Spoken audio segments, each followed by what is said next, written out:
Great effort by our guys. Really hard to win any league on the road. Stanford's had some really good wins this year. Been really tough in their home floor. They're a really physical team. A lot of respect. We just were had to get that big lead, hold them off. Couldn't really stop them second half, and we somehow found a way to manage that. Made enough big plays to get ourselves a road win. Jamie, go ahead. Coach, first off, congrats on the win. Thank you. You breathe a little bit now?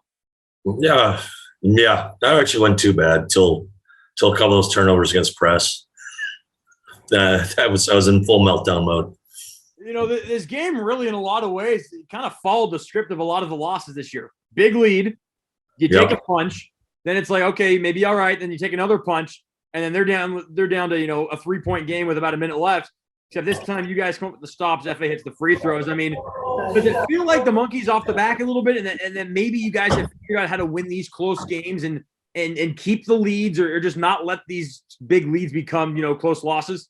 Absolutely. I think that's it's just hard to get leads, man. You've been watching basketball long enough, and to be able to control games like that, it takes a big effort. I mean, like, we're really defensively, we were awesome first half. Our quickness, our pressure, we were good.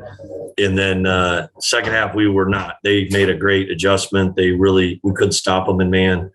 And we had to go zone. We had to find a way. And we did. We took a punch. We battled back. We took another big punch, and we almost gave it up, but we fought, hung in there, and got it done. So I think that I told our guys, I said, we can't simulate that in practice. We can work against press all we want.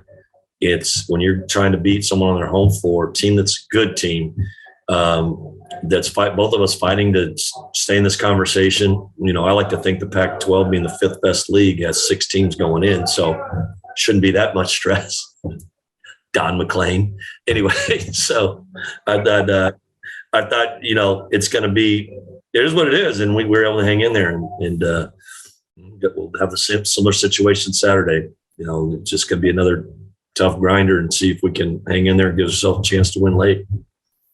DJ gets popped in the eye early, gets cut, comes back and does what DJ does. Couple of big rebounds, couple of really big baskets off those out of bounds plays. I mean, you think back to the game in Pullman and you look at now, you kind of go, man, it would have been good to have DJ in that game.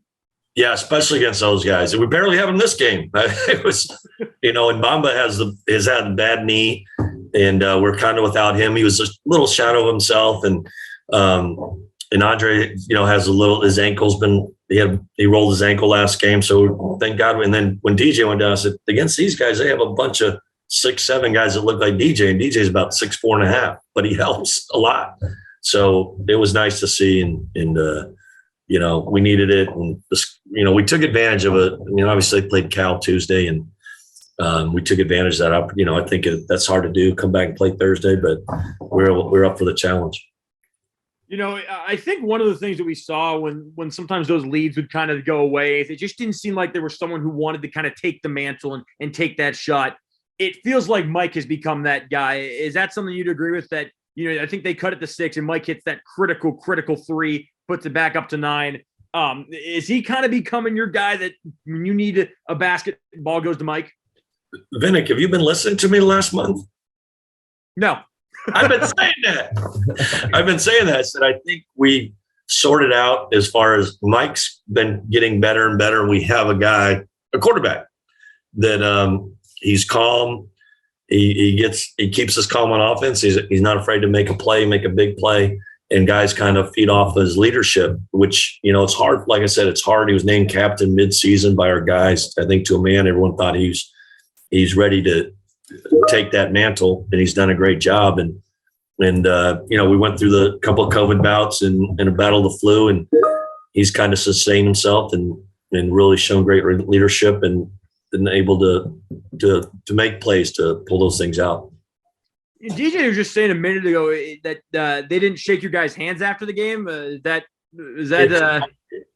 Santa Clara County, man. I don't know. Oh, okay, so it wasn't a Stanford thing being disrespectful. I'll educate Rodman. Please don't write me. He's looking for put a chip on his shoulder. No, it's just COVID rules.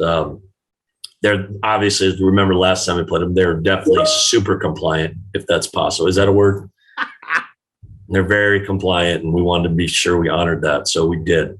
I'll tell That's them. worked out this time. Rodman just didn't know we were being compliant. That's all. Thanks, Coach. Enjoy the Modelo. All right. Thank you. Hey, Colton, Clark, go ahead. Hey, Coach, was this one a little bit more gratifying, just kind of given the recent history of the series and, first win there in 11 years? Yeah, I mean, since we've been here, this is our third year, they were actually most intimidated. Our team guys were most intimidated at Stanford by a lot. I just remember when I talked to them, I think we got beat 40 the year before I got here down here. And then the first time, our first year here, it was a Tyson. You know what a Tyson is, Colton? I don't know. Remind me. It's a first round KO. It was over by the first media, and I haven't been a part of too many of those as a coach.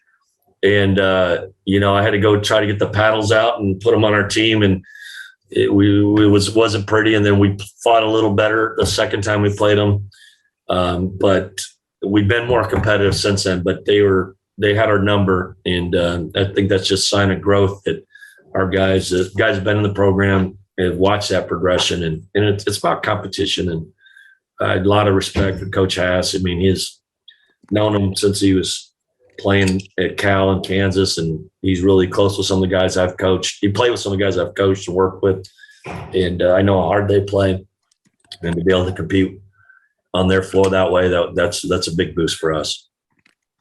And you've been talking a lot about, the familiarity and kind of seeing the growth coming out that way, finding the roles. How much do you think this game was kind of the toughest challenge in terms of was it kind of a grow up type of game? Like you're on the road and you get tested maybe more gut checks than any. No, I think that's a great way to put it. We've been good on the road in the league. We played Arizona State. We played great, and we just were able to keep the hand. They never really threatened, but we were just able to keep the hammer down. And then Colorado was a back and forth game. We led most of that one. They got away from us, kind of like this. Then we played great at Utah, and then we played really well tonight. But those are going to be, if we're going to be a team that can compete and get towards the upper half of this league, you're going to have to be able to find ways to win those games. Thanks a lot. Congrats on the win. Thank you. Jamie, last one. Yeah, Coach, forgot to ask this earlier. Obviously, a lot of positives in this one. I'm guessing the 16 offensive rebounds is not one of those positives. God, no, they're hard to keep off, man. James Keefe was a one-man. I'm telling you, he punishes me for recruiting him. I recruited him hard as I could at San Francisco, and he decided to come here. And, he's just hard. He's so tough. I mean, I was betting on I'm not afraid to bet on the bloodlines.